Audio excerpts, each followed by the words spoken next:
següent vídeo està patrocinat per thehangingbook.com,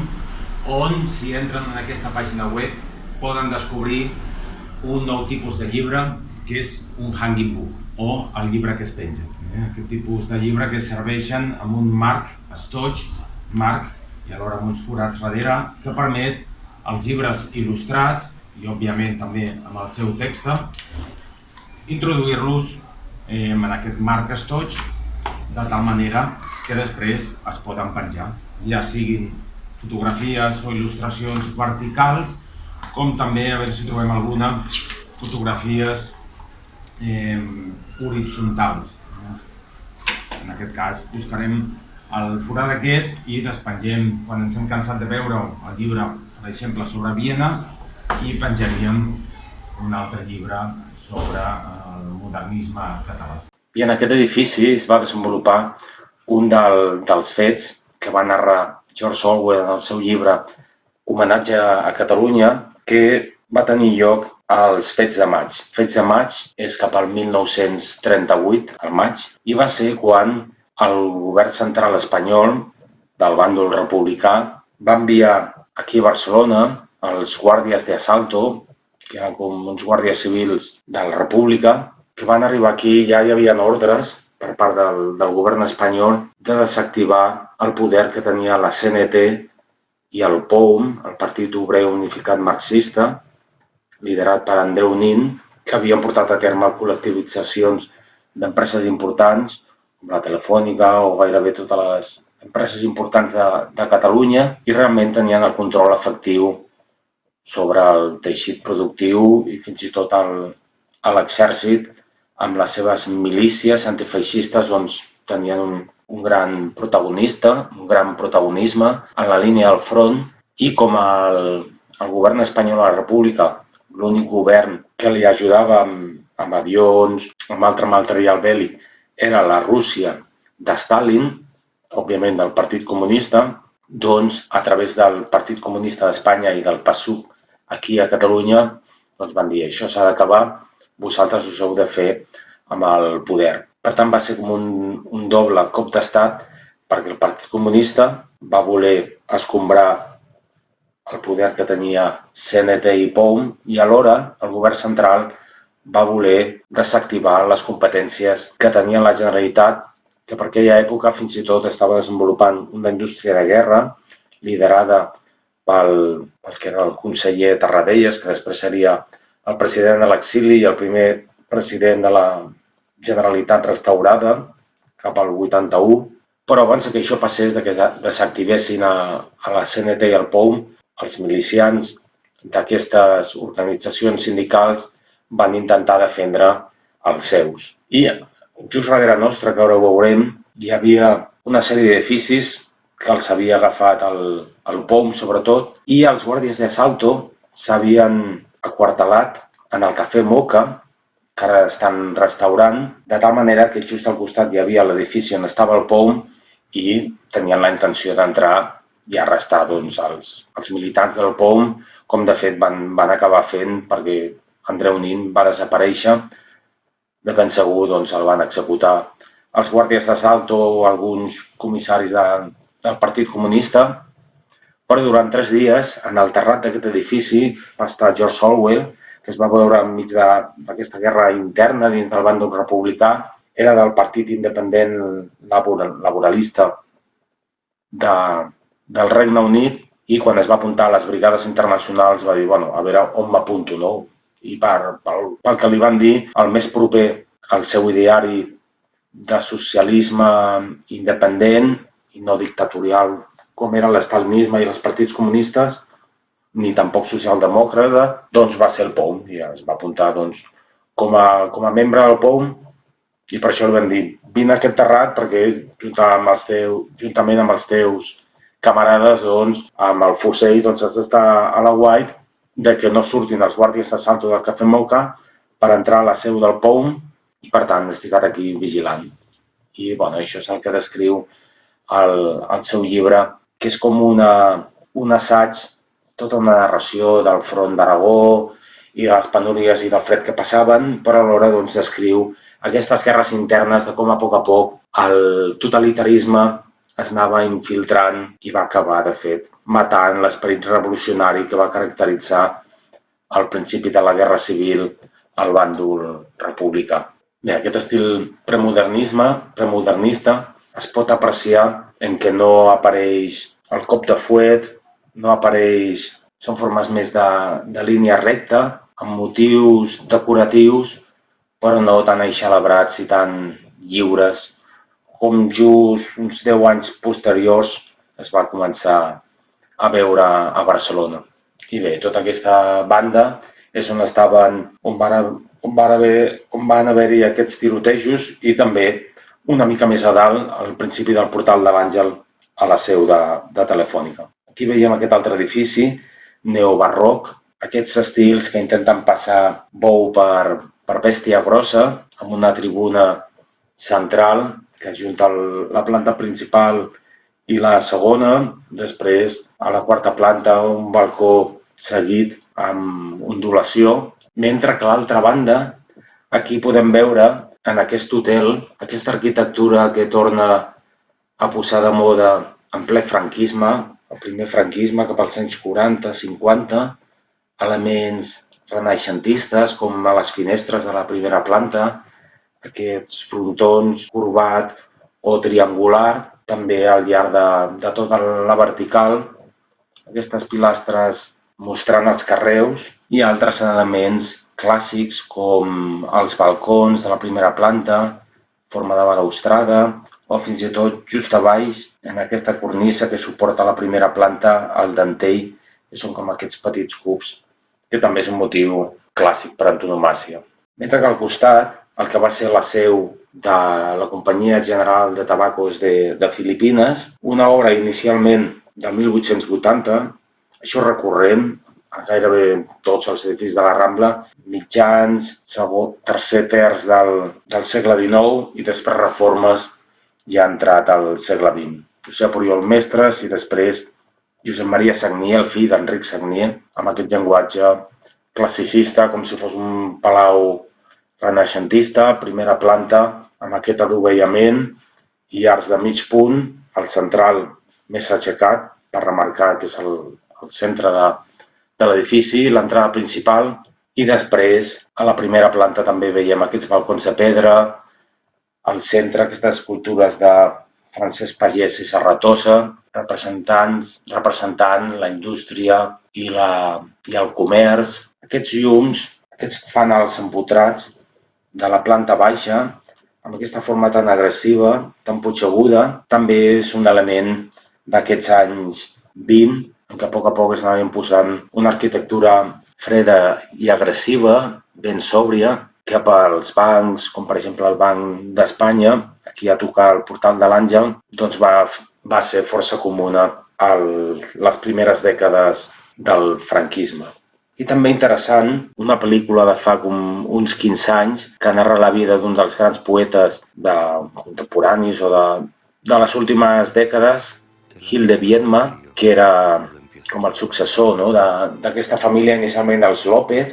però després van emparentar amb una altra família i el pare del poeta aquest era el president d'aquesta companyia i part del rodatge està a l'interior d'aquest edifici que avui en dia es pot pujar al terrat. Hi ha un bar que dona molt bones vistes a aquesta part superior de la Rambla. I després tenim un altre recurs decoratiu, també per diferenciar els diferents eixos verticals. Entre els balcons de pedra de la primera planta hi ha aquests gerros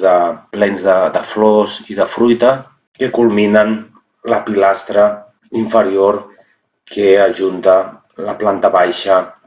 amb el que seria l'entresòl. Després ja les plantes superiors ja tenen la paret llisa, mentre que el cos central vertical, just darrere d'aquesta farola, està lleugerament sobresortint. I al seu costat, l'església de Betlem, també amb un parament força notori, amb aquest encoixinat, combina el relleu rectangular dels carreus amb un doble encoixinat que sobre el rectangle sobresurt una forma romboidal, l'encoixinat diamantat anomenat. Després aquesta entrada pels alumnes els nens, hi havia una altra entrada per les nenes. A la diamantat correspon al que seria el contrafort superior i a l'altra banda doncs, tenim el Palau Moja, que va ser el palau de la família López, que després van emparentar amb els Güell Bacigalupi, la filla d'Antonio López, que era propietari d'aquest edifici que tot just hem vist, de la companyia de Filipines, la transatlàntica, van emparentar amb els Güell, per això aquí també era el palau, o un dels diversos palaus que tenia Eusebi Güell. És una obra tardobarroca, però no barroca d'aquest abarrocament exagerat i teatral, sinó com d'un estil més versallesc, menys decoratiu, més sobri. L'arc escarser, en comptes de ser arquitravat, una llinda horitzontal, està lleugerament corbat. Pel tipus d'arc d'entrada, això també ens ajuda a dir això és del segle XVIII o això és del segle XIX o del segle XX. Bé, aquí teníem un dels altres portals. Tota aquesta banda de la Rambla hi havia la muralla medieval fins cap al 1770 que la van començar a desmuntar i aquí a Portaferrissa doncs, teníem un dels portals d'entrada. Bé, l'església de Betlem també coronada amb aquestes esferes, un motiu força barroc i després el frontispici que sobresurt per sobre d'aquesta cobertura adiamantada amb un rosetó, les columnes salomòniques. Després aquí tenim el que avui en dia és un hotel de luxe, però abans era la seu d'una joieria molt important, Bagués, que després també van emparentar amb uns altres joiers molt reputats, sobretot a l'època del modernisme, Mas Riera. De fet, hi ha un petit museu dins d'aquest hotel, d'aquestes joies modernistes de Mas Riera, i per ells, cap al 1848, un molt jove Josep Fontserè, que després va fer molta obra a Barcelona, com al Parc de la Ciutadella, va fer aquest edifici classicista. Podem constatar a la segona, tercera, primera, segona planta per aquestes pilastres de capitell jònic, però a l'estucat o l'arrebossat de blanc i vermell, a la planta superior, aquests relleus d'angelets i diferents al·legories, tot plegat li dona un aire gens sobri, sinó tot al contrari, més alegre i dinàmic. Per això s'ha vingut a anomenar el classicisme romàntic, que sí que es veu força a Barcelona. I podem veure com està diferenciats per aquests eixos verticals les obertures, totes envoltades per aquest arrebossat vermell, mentre que per separar-los doncs, tenim aquestes columnes i pilastres de color blanc. Bé, un altre cop aquests portals encara amb arcs escarsers, propi del segle XVIII, que aquestes dues finques encara preserven l'esgrafiat, que era un tipus de decoració plana que s'estilava doncs, cap al 1750, 1780, 90, una altra vegada arc escarser, en el que avui en dia és una botiga d'esports. I aquí curiós perquè a la planta superior, que va ser una remunta, no d'època moderna, sinó d'època antiga, curiós perquè diu ara som 5, com dient hem afegit una planta superior. S'estilava doncs, col·locar aquests angelets com jugant entre les finestres i els balcons. Aquí sí que és força curiós, és una solució d'obertura gairebé inexistent a la resta de Barcelona. La primera planta, no l'entresòl, la primera planta, doncs, per donar-li més entrada de llum, gairebé va de banda a banda de l'edifici i es sustenta per dues columnetes corínties. Els marcs es mostra la pedra de Montjuïc. També es pot apreciar l'antiguitat barroca, no? Tardobarroca de moltes d'aquestes finques pel tipus de suport dels balcons. En comptes de ser en voladís, en aquesta època per aguantar-ho ho feien així com en forma escalonada, tot plegat, com si fos una mènsula que cobreix tot el balcó i alhora lliga i uneix i no deixa cap espai entremig entre la llinda de l'obertura inferior amb el sòl del balcó, que ho podem apreciar just aquí. Mentre que al pis de la dreta, els pisos superiors són més moderns i sí que es veu aquesta separació entre la llinda de la finestra i la planta superior. També es pot veure les remuntes perquè en aquest cas que estem enfocant,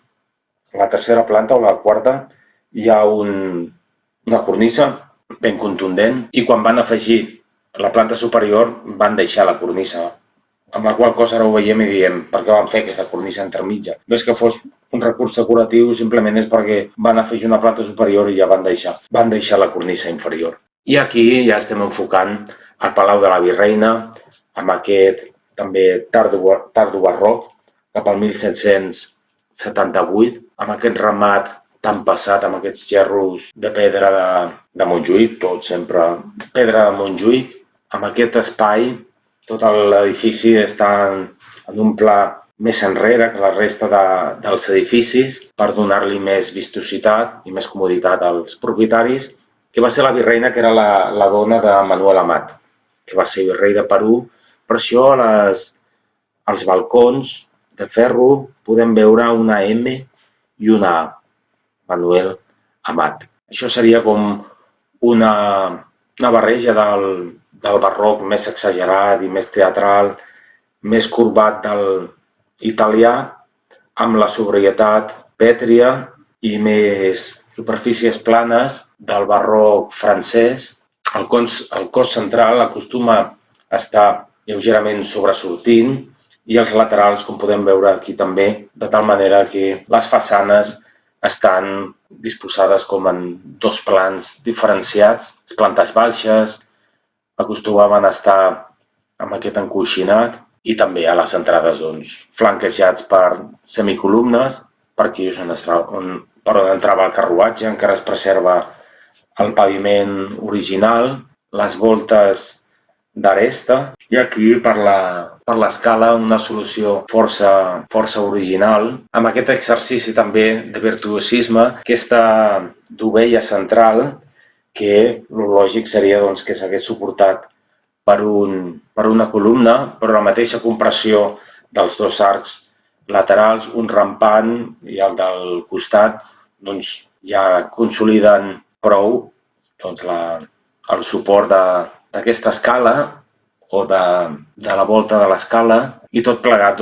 servia com recurs de l'arquitecte per mostrar la seva genialitat i alhora de punt d'interès pel visitant. Bé, aquí dins de l'edifici tenim aquest arc anomenat carpanell o ans de panier, com una ansa d'una panera, normalment regular, però en ocasions, com en aquests laterals, per les escales, per sustentar l'escala superior, rampant, un dels costats més elevats que els altres, i en conseqüència també el capitell sembla com cisellat, una part està més elevada que l'altra, i aquesta secció, que seria com una secció d'el·lips, l'arc carpanell, és un motiu que articula i dona sentit i que es veu al llarg de tot l'edifici, amb aquest corredor obert interior. Després el mateix pati és un òval amb aquesta panòplia. Recordem, panòplia és com ensenyar moltes armes, cascos, timbals, les armadures, espases, panòplia, totes les armes, això ve dels hoplites, les armadures que portaven els soldats macedonis i de les diferents polis gregues. Un edifici amb una il·luminació molt generosa, pel tipus d'obertura de les escales, també per aquest pati central, i algunes superfícies més decorades profusament, amb aquests capitells corintis que tot just acabem de veure aquí, i panòplia, mentre que altres racons de menys categoria, diguem, són més austers. I sempre aquest arc carpanell, avui en dia és una de les dependències de l'Ajuntament, sobretot dedicat a qüestions de cultura, on es guarden algun d'aquests elements del bestiari, de la tradició popular i de festes de Barcelona. I aquí tenim la façana més austera, perquè no donava les Rambles, com una façana secundària, que hi ha un mercat de productes ecològics al costat de la boqueria dels pagesos, que com des de fa segles venien aquí a vendre els seus productes. I aquest és l'autèntic sant o sant patró dels pagesos de Catalunya, com encara la Catalunya Nord. Però aquí, com vam ser parcialment espanyolitzats, des del 1714 doncs, es va acabar imposant Sant Isidre, que realment és el sant patró dels pagesos o els camperols de la zona de Madrid. Bé, aquí hem sortit un altre cop a la Rambla. Ara farem una ullada al Mercat de la Boqueria, que sembla que rep aquest nom de boc, al Mercat de la Boqueria, que s'aixeca sobre el solar on va estar el convent dels Carmelites Descalços, que s'anomenaven els Josepets, perquè com a advocació tenien Sant Josep, i com podem veure amb aquesta filera de columnes rematades amb el capitell jònic, que és aquest rotlle en forma de voluta, sense estries, classicisme senzill i econòmic alhora, i es va aixecar just davant d'on durant segles havien hi hagut les taules dels carnissers que anaven tallant la carn dels bocs, i després amb aquestes mesures higièniques d'higiene pública es va decidir cobrir-ho, els flancs amb aquestes galeries de les columnes jòniques que acabem de veure i tota la zona central amb aquesta estructura tan moderna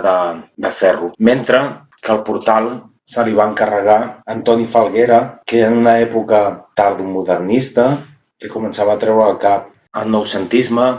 va fer aquesta obra d'art total que combina el vidre Cibes, aquest cul d'ampolla de diferents colors, amb una mena de trencadís de vidre translúcid, tot lligat amb aquesta estructura de vidre que dibuixa un arc apuntat, aquesta barreja de goticisme amb l'alegria colorista, policroma del modernisme. Els sòcols estan reforçats amb ciment i tot folrat amb aquest petit trencadís, amb aquestes tessel·les, amb aquests trossets de ceràmica que també dibuixen aquesta forma el·líptica. Hi ha un motiu dels anys 20, del noucentisme, i alhora l'estructura del ferro, a les travesses interiors, es van disposant uns triangles que lliguen amb l'estructura de ferro de la cobertura de tot el mercat. I amb un medalló central amb l'escut de Barcelona, Sant Josep, i després com la mena de nom de pila del mercat, la corona comtal i el ratpenat, que és un símbol ja que ve de l'època de Jaume I, que es veu molt per tot Barcelona. De tal manera que el Mercat de la Boqueria es va dotar d'un portal, però molt obert, molt lleuger i prim, que facilita l'entrada visual i física de les persones.